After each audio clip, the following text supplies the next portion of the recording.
جن میں عیب ہوتے ہیں جب پیار ہو جائے عیب نظر نہیں آتے، نہ دکھائی دیتے ہیں، نہ سنائی دیتے ہیں۔ جن چیزوں میں عیب کا امکان ہے ان سے پیار ہو جائے عیب نظر نہیں آتے، عیب سنائی نہیں دیتے۔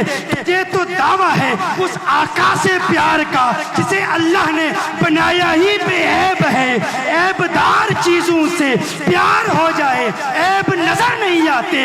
بے عیب آقا سے پیار کا دعویٰ ہے، پھر بھی کہتا ہے علم غیب نہیں رکھتے، نور نہیں ہے، حاضر و ناظر نہیں ہے، پکارو تو سنتے نہیں، مدد فرما نہیں سکتے، زندہ نہیں ہے، ہمیں جانتے نہیں ہیں، ہمیں دیکھتے نہیں ہیں، ہمیں سنتے نہیں ہیں، دنیا کا علم نہیں ہے۔ عیب تلاش کرنے والے جھوٹے پیار کے مدعی، تو جھوٹ بول رہا ہے، تجھے پیار نہیں ہوا۔ اگر پیار ہوتا تو تو دل سے کہتا ہاں میرے آقا سبب وجود کائنات ہیں، میرے آقا مصداق لولاکا لما خلقت الافلاک ہیں۔ اگر یہ نہ ہوتے زمین ہوتی، اگر یہ نہ ہوتے آسمان ہوتے، اگر یہ نہ ہوتے چاند تارے نہ ہوتے، اگر یہ نہ ہوتے کہکشائی نہ ہوتی، اگر یہ نہ ہوتے کائنات میں کوئی شے پیدا ہی نہ کی جاتی۔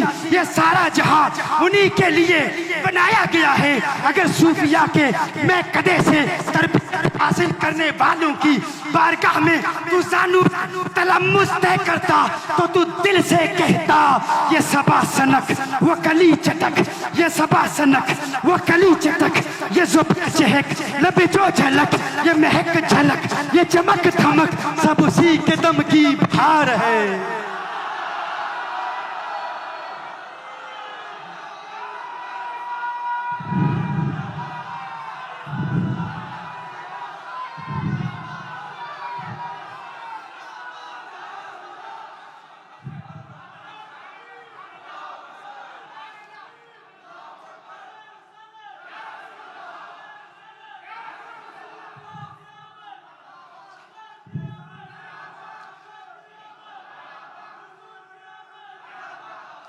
تو دل سے کہتا ہو نا یہ پھول تو بلبل کا ترنم بھی نہ ہو، چمن دہر میں کلیوں کا تبسم بھی نہ ہو، یہ نہ ساقی ہو تو پھر میں بھی نہ ہو، تم بھی نہ ہو، بزم توحید بھی دنیا میں نہ ہو، تم بھی نہ ہو۔